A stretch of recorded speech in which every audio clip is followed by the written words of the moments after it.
valor em cima dos objetivos da companhia. E os 4 pilares da nova era de inteligência são a descentralização dos dados, que é ultra importante, porque a descentralização ela faz parte da tomada de decisão mais rápida, do empoderamento das áreas de trabalho, das áreas de negócio mais ágeis, que estão trabalhando rapidamente em todas as frentes, tá?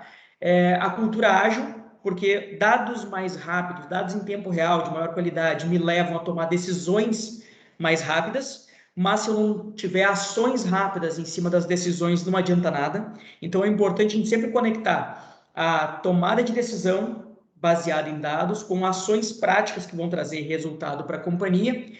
Obviamente, tem que estar orientado para o crescimento, porque ficar minerando dados infinitamente não traz valor. O que traz valor é colocar isso aqui como um motor de crescimento da companhia. E um outro termo que é bastante importante é volume, né? Volume de dados, porque se eu tenho pouco volume de dados, eu consigo descrever o que aconteceu, né? Eu consigo observar o que aconteceu, mas eu não consigo efetivamente correlacionar os dados, eu não consigo tirar informações que não são descritas. Vou dar um exemplo. Eu consigo saber quantas peças eu vendi no mês passado, mas eu não consigo saber quais foram os fatores que influenciaram aquela venda ser maior ou menor do que do mês anterior ou do ano anterior, por exemplo, né? E aí o que a gente tem é um misto, né? Nas empresas, na grande maioria das empresas, é um misto de relatórios com feeling dos gestores, que não tem nenhum problema, é ótimo, mas pode ser melhorado. Então, quando eu consigo colocar um grande volume de dados e aplicar técnicas de data science em cima desse volume de dados, eu consigo tomar decisões melhores, mais fortes, mais bem elaboradas, que deem resultados mais rápidos, que possam ser, inclusive, mensuradas. Tá? Mas, veja, esses são os pilares da era da inteligência. Agora eu quero conectar, e vocês vão ver que não existe uma coincidência, uma mera coincidência nisso aqui, com os elementos da inteligência de mercado. Antes de evoluir nos 4 pilares, nos 4 elementos, eu trouxe aqui um breve descritivo da Forrester Research sobre o que é inteligência de mercado. E aí vocês vão ver que tem tudo a ver com o que a gente está falando aqui de Data Driven Organizations. Tá? Inteligência de mercado, então, é um conjunto de metodologias, processos, arquiteturas e tecnologias que transformam dados brutos, essa é a palavra mágica, em informações significativas e úteis, usados para permitir insights, outra palavra mágica, né? E tomada de decisões estratégicas, táticas e operacionais mais efetivas. Existem outras delimitações para a inteligência de mercado, essa aqui eu gosto bastante de usar porque ela conecta muito com todas as áreas da companhia e não só com a área de marketing e vendas. Inteligência de mercado pode ser usada em logística, em produto, em design, tem várias áreas que a gente consegue capturar esses conceitos. Tá? Dentro, então, dos elementos de inteligência de mercado, talvez os 4 elementos fundamentais da inteligência de mercado sejam a descentralização da gestão de dados, que combina absurdamente com tudo que a gente está vendo de cloud nos últimos anos. A cultura ágil aparece de novo, então a descentralização e a cultura ágil são presentes tanto nos pilares quanto nos elementos, ora da era da inteligência, ora da inteligência de mercado.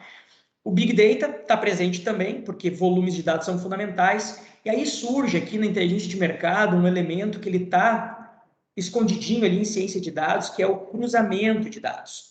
Veja, até o momento em que a gente avança na jornada de dados, até esse momento, a gente tem informações que registram normalmente o passado e aferições sobre o futuro. A partir do momento que a gente entra no cruzamento de dados, a gente consegue olhar as causas que influenciaram a que um dado acontecesse, e a gente consegue também evoluir para um ponto em que a gente projeta os dados à frente ou até consegue mexer em variáveis hoje, sabendo o que vai acontecer logo à frente. Tá? E a pergunta que eu sempre faço, e daí que eu já vou abrir um open forum com vocês, onde é que a gente está na curva, né? Onde cada empresa está neste momento? Isso é um processo de autoanálise que tem que ser feito sempre que a gente vai iniciar um projeto de data science, de machine learning, um projeto de big data, de data-driven organizations. E, na verdade, a gente sempre sai de um ponto em que os dados servem para explicar o que aconteceu, que é o que a gente chama de análise descritiva, ele mostra o passado, é como olhar para o retrovisor do carro, né? Quando a gente avança um pouquinho, é por que aconteceu, Então, a gente está olhando não mais para o retrovisor do carro para ver o que a gente já passou, mas está olhando para o painel do carro para saber como estão os elementos lá do motor, da elétrica e tudo mais, através de alguns indicadores que explicam o porquê das coisas, né? Como, por exemplo, a velocidade ou a temperatura, enfim. Quando a gente olha para o que acontecerá, a gente está olhando para o para-brisa, né? Que é uma análise preditiva, então eu olho, vejo que tem uma curva, tenho que reduzir um pouco a velocidade. Se eu tenho uma reta muito longa, eu posso acelerar um pouco mais para ganhar tempo, até o momento que a gente chega no como podemos fazer acontecer, que é quando a gente sai do retrovisor, do odômetro e do para-brisa e começa a olhar para o GPS. Vai nos mostrar o que a gente tem que escolher de caminhos para chegar onde a gente quer, no melhor tempo ou com menor custo. Tá bem? Essa metáfora é simplória, eu peço desculpas que minha fortaleza não são metáforas, mas é a forma que eu consegui explicar muito rapidamente cada um dos 4 principais estágios de maturidade de dados nas organizações. Tá? E a gente tem falado muito de jornada de dados, né? E jornada de nuvem, essas coisas elas estão altamente conectadas. Por quê? Um primeiro passo é migrar as estruturas para a nuvem de uma maneira mais trivial. É literalmente mover para a nuvem, né? Depois que está na nuvem, tu começa uma etapa de transformação, e essa jornada de transformação envolve aplicações, dados, inteligência artificial, machine learning, data science, big data, data-driven. Então, assim, tem uma série de outros elementos que depois que tu já está na nuvem, consegue implementar com mais facilidade. Quer dizer que na empresa on-premise, no ambiente on-premise da empresa não consigo? Claro que consegue, consegue também. Demora mais tempo, é um pouco mais caro, exige mais investimentos, exige mais tempo para que as operações comecem a rodar, e isso é um detrator, né? Sabe que está falando de tomar decisões rapidamente, se a gente demora para conseguir montar a estrutura que vai facilitar a tomada de decisão, a gente começa a se afastar da criação de valor de uma organização data-driven. Né? Por outro lado, os motivos que nos levam para a nuvem não são somente aproveitar tudo que dá para fazer com os dados. Às vezes a gente vai para a nuvem por outros motivos, né? Vai porque está renovando um contrato, porque o nosso software e o hardware está chegando no término da vida útil, porque a gente tem uma necessidade urgente de recursos, não pode esperar 6 meses, 8 meses, como aconteceu no ano passado, até que as fábricas de hardware nos entreguem o que a gente está comprando. Porque o hardware está ficando velho, eu preciso fazer um refresh e talvez não valha a pena em continuar investindo numa planta se eu posso contratar relativamente mais barato na nuvem. Esses são os assuntos, os motivos mais infraestruturais que nos levam para a nuvem, mas também tem outros, como, por exemplo, as ameaças de segurança, para eu mover para um ambiente mais seguro, compliance, quando eu tenho que atender normas e regulações, ou mesmo inovação, quando eu quero implementar novas features na minha empresa, que eu não teria como fazer dentro de casa, então eu vou para a nuvem. Aí todas elas se conectam, obviamente, com dados, porque tudo aquilo que eu posso fazer de infraestrutura eu posso fazer em dados, tudo que eu posso fazer em dados eu posso fazer em decisão estratégica. Tá? E aí nós temos, né, no Azure, que é a grande plataforma de dados da Microsoft, nós temos um landscape de produtos gigante. Cada um desses ícones aqui é um conjunto de produtos, é uma suíte de produtos que tem uma série de recursos disponíveis. Eu não vou entrar em cada um deles aqui, não se preocupem. Mas é importante perceber que se a gente não consegue ter tudo isso aqui dentro de casa, tudo isso aqui, ou aquilo que a gente precisa do que está aqui dentro de casa, que é muito caro estruturar, comprar, implementar, quando a gente vai para a nuvem, está disponível com um clicar, né, de botão. Então, aqui eu acho que tem um grande conector que faz com que as empresas que já foram para a nuvem estejam aproveitando melhor as estratégias data-driven do que aquelas que ainda estão no formato on-premise ou que estejam no formato híbrido, mas com pouca aderência, como a gente chama, que é quando está com workloads muito fundamentais, de disaster recovery, backup e processamento. A gente consegue levar dados, a gente abre um portfólio gigante de dados, de ferramentas novas para tratar os dados. E isso acontece com mais uma vantagem que eu queria trazer para essa conversa aqui, que é a seguinte: quando a gente está dentro de casa, é minha coluna da esquerda, eu tenho que cuidar de rede, storage, servidor, virtualização, dados, aplicação, camadas de middle, integrações, enfim, uma série de coisas que fazem parte do meu dia a dia. Eu tenho que ter pessoas, tenho que treinar, tenho que contratar consultorias e por aí vai. Quando eu migro a infraestrutura para a nuvem, de cara eu já abstraio a etapa de networking, de armazenamento, de servidores, de virtualização e passo a cuidar do sistema operacional para cima. Mas eu ainda estou numa etapa que eu estou chamando de trivial do ponto de vista de abordagem de dados. Mas já tem uma vantagem, eu já não tenho que cuidar de tudo isso, porque eu já fui para a nuvem. Quando dou um passo à frente ainda e começo a usar uma demanda de transformação, como a gente chama, de cloud transformation, de data transformation, eu subo mais algumas etapas. eu tiro o sistema operacional, eu tiro as camadas intermediárias de aplicação, eu tiro os runtimes das aplicações ou dos bancos de dados, pelo menos. Né? Isso faz com que eu possa me concentrar na aplicação e nos dados que ela consome e, obviamente, eu consigo ter mais tempo, né, ou mais recursos para alocar inteligência em cima desses dados, fazer as transformações. E, óbvio, talvez o melhor dos cenários, mas muito longe da realidade das empresas brasileiras e, inclusive, outras empresas de fora do Brasil com as quais a gente trabalha, é um consumo absolutamente voltado para SaaS. Um exemplo que eu gosto, assim, porque ele é bem conhecido no mercado, é a Salesforce, por exemplo, que entrega todo o CRM dela e os seus módulos adicionais todo em nuvem. E ali, bom, tu consegue usar todos os teus dados, não precisa te preocupar com nada, né? Tu entra, loga, cria as massas de dados, vai criando as informações e vai depois só tendo que trabalhar e transformar ela, né? Mas isso já exige uma maturidade bastante alta, em que eu consigo explorar ao máximo aquilo que está rodando na nuvem, tá bem? E aí eu passo, né, lá do ambiente on-premise, eu passo de meses para implementar uma solução para dias ou minutos, de acordo com a evolução na minha jornada de maturidade de dados de cloud. Tá? Mas eu queria trazer um ponto anterior aqui para vocês. Bom, encerrei aqui esse ponto de como fazer para ir para a nuvem para usar os dados para tomar decisões mais rapidamente. Nos próximos 10 minutos eu quero falar um pouquinho sobre a massa de dados que está presente nas empresas de vocês. Tá? Primeiro, sobre análise de dados propriamente, tá? Eu diria que é talvez a primeira e mais importante etapa de qualquer jornada de dados. Sempre que a gente pensa em fazer um projeto na área de dados, seja migrar um banco de dados, implementar um data lake, um data factory, um databricks, seja implementar uma machine learning, aplicar técnicas de data science, não importa.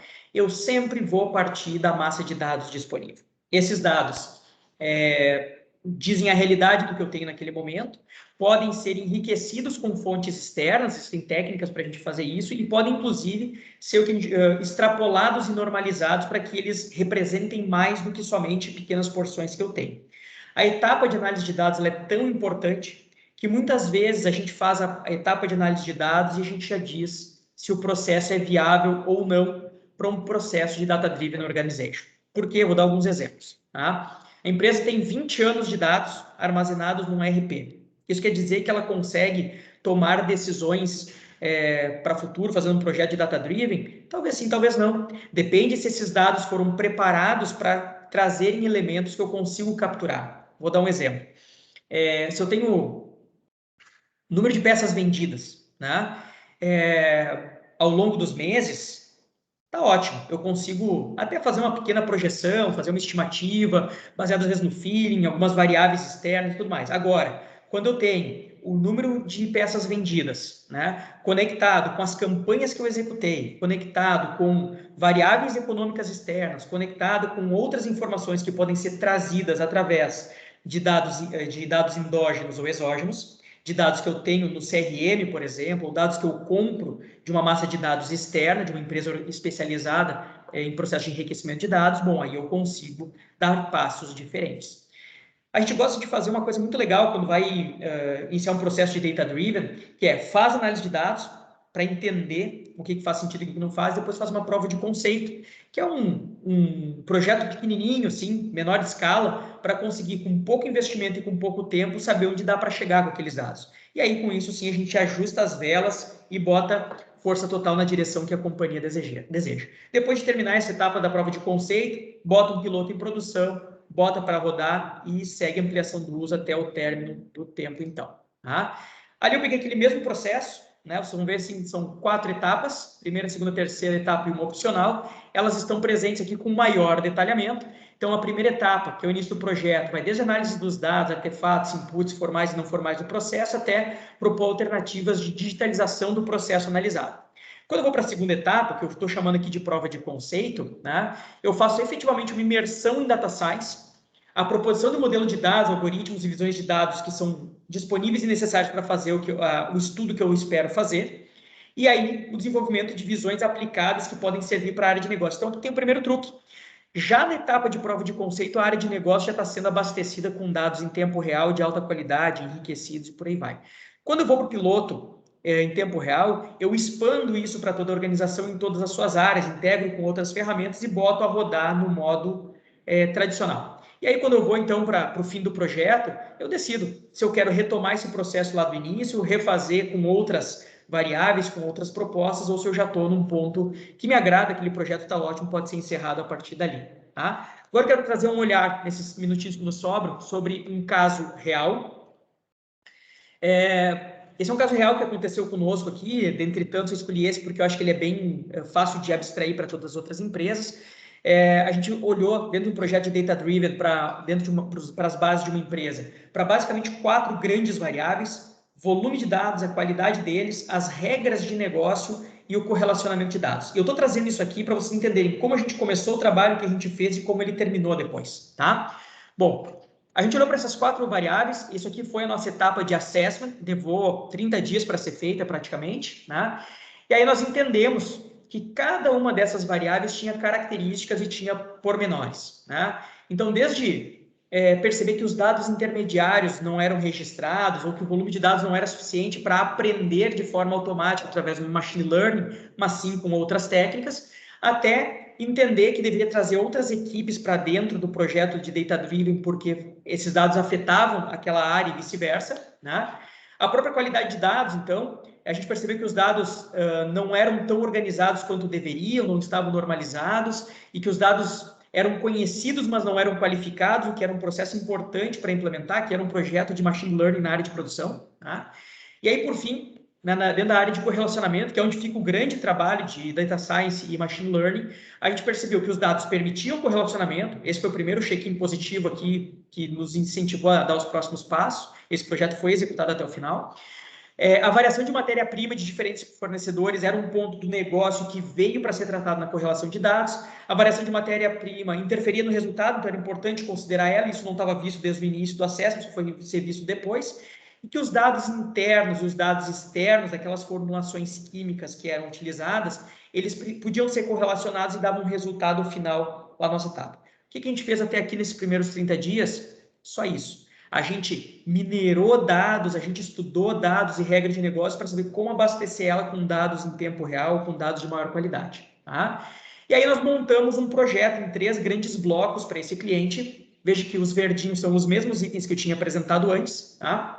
A gente pegou modernização de processo, isso tinha que ser feito. E aí foram incluídos sensores na linha de produção, foram incluídos pesagens automáticas integradas com RP.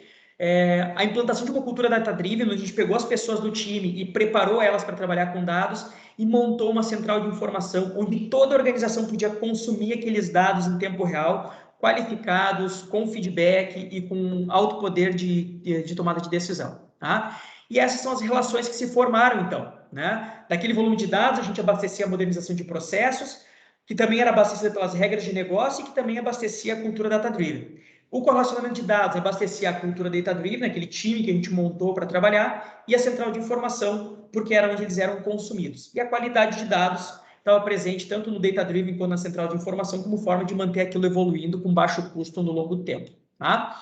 Estou terminando aqui. Na cultura para a cultura data-driven, para essa iniciativa, a gente arrancou com entregas conceituais focadas nas pessoas, para que elas pudessem entender como usar aquelas massas de dados, não fosse só um botão que elas apertam sem saber o que está acontecendo.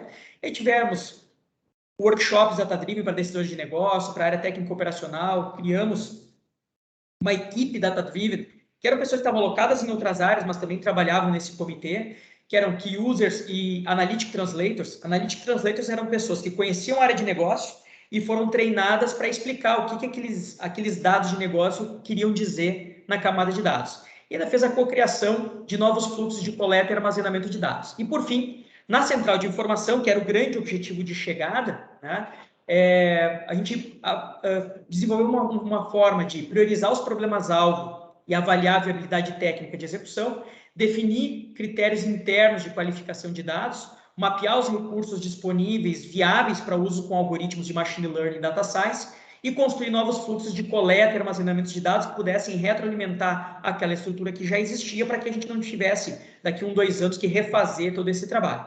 Além disso, a gente ainda criou filtros dinâmicos que os próprios usuários podiam utilizar para fazer seleções melhores nas decisões e digitalizou a coleta do operador, que antes era digitado numa planilha, o cara ia lá, digitava, a gente automatizou isso aqui para que a própria máquina abastecesse o processo, não tivesse falha humana nesse processo. Tá bem? Pessoal, com 1 minuto de folga, eu cheguei até aqui, né? Nós logo vamos ser movidos para a nossa sala lá para conectar com perguntas e respostas de todo o pessoal. O que eu vou pedir para vocês agora, com tudo isso que a gente viu rapidamente sobre Data Driven, é já pensem um pouquinho nas perguntas que vocês gostariam de fazer, nas dúvidas que vocês gostariam de tirar, para que a gente possa, então, compartilhar com todos ali no grande grupo. Tá? E se alguém quiser abrir o microfone agora, nos próximos minutinhos aqui, para conversar um pouquinho a respeito e já iniciar uma pergunta, eu ajudo depois a fazer lá na plenária. Tá? Johnny, Eison, Josiel, Caio, alguma questão que queiram trazer, alguma coisa que ficou em aberto?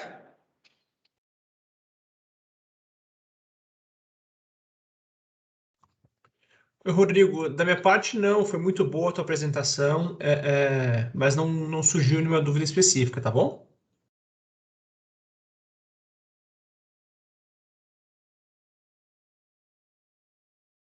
Tu estás no mudo, Rodrigo. Tá no mudo, Rodrigo. Não sei se é porque eu expliquei bem demais ou expliquei muito mal, né, Johnny? Pode ser qualquer um desses motivos, né? Não, você explica muito bem. É. Você tem muitas habilidades de explicação, isso é muito importante. Tá bom. Josiel, Johnny, alguma dúvida? Querem trazer para cá ou vão levar para a plenária? Estamos fechando nossos 25 minutinhos aqui agora e já estamos movendo para lá. Desculpa, vocês estão no mudo, mas se quiserem abrir o microfone, é só clicar aqui no microfone do lado do botãozinho vermelho em cima na direita, e aí vocês estão em Open Forum conosco, tá?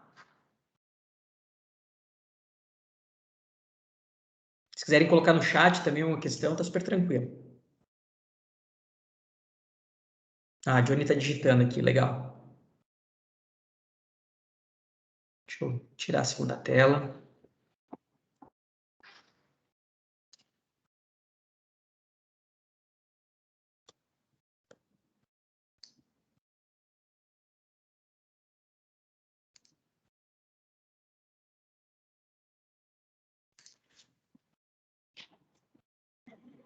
Sabe que eu estava agora, vamos ver se dá tempo antes de nos mover.